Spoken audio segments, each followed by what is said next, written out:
ഇത്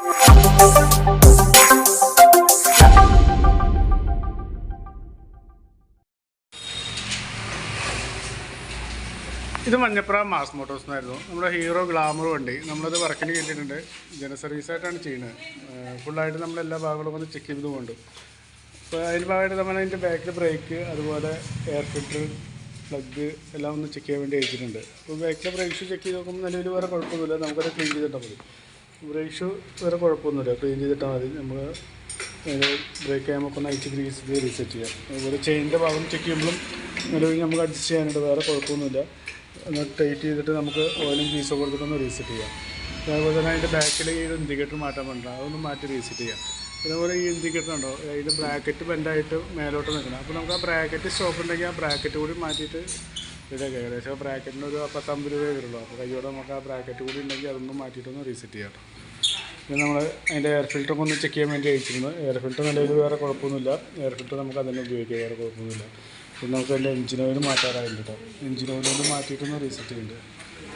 പിന്നെ അതിൻ്റെ പ്ലഗ് നമ്മൾ ചെക്ക് ചെയ്ത് നോക്കുമ്പോൾ പ്ലഗിനായാലും നിലയിൽ വേറെ കംപ്ലൈൻ്റ് ഒന്നും കാണിക്കുന്നില്ല. പ്ലഗ് നമുക്ക് അതിനെ യൂസ് ചെയ്യാം, വേറെ കുഴപ്പമൊന്നുമില്ല. പിന്നെ അതുപോലെ ഈ ബാക്കിൽ ഈ ഒരു ഫുട് റെസ്റ്റ് മാറ്റാൻ വേണ്ടിയിട്ടുണ്ട്, അതൊന്നും മാറ്റിയിട്ടൊന്ന് റീസെറ്റ് ചെയ്യാം. ബാക്കിൽ ഒരു ഫുട് റെസ്റ്റ് മാറ്റാൻ വേണ്ടിയിട്ടുണ്ട്. പിന്നെ ഫ്രണ്ടിലോട്ട് വന്നു കഴിഞ്ഞാൽ ഫ്രണ്ട് ഹെഡ്ലൈറ്റ് ബ്രാക്കറ്റിൻ്റെ ഒരു കംപ്ലൈൻറ്റ് പറഞ്ഞിട്ടുണ്ട്. ഈ ഒരു ബ്രാക്കറ്റിൽ ഈ റബ്ബർ പോയിട്ടുള്ളൊരു കംപ്ലൈൻറ്റാണ് കാണിക്കുന്നത്. അതായത് റബ്ബറിൻ്റെ ബൂട്ട് വരും, അതൊന്ന് പോയിട്ടുള്ളൊരു കംപ്ലൈൻറ്റാണ് കാണിക്കുന്നത്.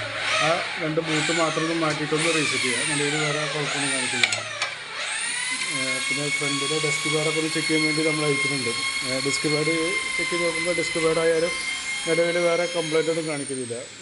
നമുക്കൊന്ന് ക്ലീൻ ചെയ്തെടുത്താൽ മതി, വേറെ കുഴപ്പമാണോ കംപ്ലൈൻ്റ് ഒന്നുമില്ല, നമുക്ക് ക്ലീൻ ചെയ്തെടുക്കാം.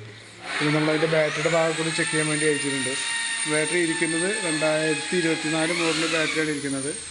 നിലവിലിപ്പോൾ സെൽഫ് വർക്കിംഗ് അല്ല, സെൽഫിൻ്റെ കംപ്ലയിൻറ്റ് പറഞ്ഞിട്ടുമില്ല കേട്ടോ. ഇനിയിപ്പോൾ ഇതിന് മുന്നേ എങ്ങാനും നമ്മൾ മോട്ടറിൻ്റെ കംപ്ലയിൻറ്റ് പറഞ്ഞിട്ടുണ്ടോ എന്ന് അറിയില്ല. അപ്പോൾ അതൊന്ന് നോക്കിയിട്ടൊന്ന് പറയണം. അങ്ങനെ പറഞ്ഞിട്ടുണ്ടെങ്കിൽ നമുക്ക് ആ മോട്ടറൊന്ന് അയച്ച് നോക്കേണ്ടി വരും കേട്ടോ. അപ്പോൾ അത് സെൽഫിൻ്റെ കംപ്ലയിൻറ്റ് എന്തെങ്കിലും ചെയ്യണമെങ്കിൽ അത് പറയണം. ഇരിക്കുന്ന ബാറ്ററി 2024 മോഡൽ ബാറ്ററിയുടെ അതിൻ്റെ വോൾട്ടൊക്കെ ചെക്ക് ചെയ്ത് പോകുന്നുണ്ട്. നമ്മൾ 13 വോൾട്ട് മാക്സിമം വോൾട്ട് കാണിക്കുന്നുണ്ട്. അത് ടെസ്റ്റിലേക്ക് കൊടുക്കുന്നുണ്ട്. ടെസ്റ്റിലേക്ക് കൊടുക്കുമ്പോൾ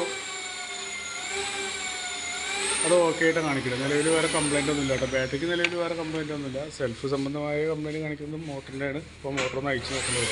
അതെന്തെങ്കിലും ചെയ്യണമെങ്കിൽ അതൊന്ന് പറയണം കേട്ടോ. ഓക്കെ. അപ്പോൾ നിലവിൽ വരുന്ന വർക്കിൻ്റെ ഒരു എസ്റ്റിമേറ്റ് പറയാം. അതിൽ നമ്മൾ ഇൻഡിക്കേറ്റർ, അതുപോലെ ഫുട് റെസ്റ്റ്, എഞ്ചിൻ ഓയിൽ ഇതെല്ലാം ഉൾപ്പെടുത്തുന്നുണ്ട്. അതിൻ്റെ ഹെഡ്ലൈറ്റിൻ്റെ ഈ ഇൻഡിക്കേറ്ററിൻ്റെ ബ്രാക്കറ്റ് ഉണ്ടെങ്കിൽ അതും കൂടി ഉൾപ്പെടുത്തിയിട്ടുള്ള എസ്റ്റിമേറ്റ് തരാം. നോക്കിയിട്ടൊന്ന് റിപ്ലൈ ചെയ്യണം മതി. ഓക്കെ.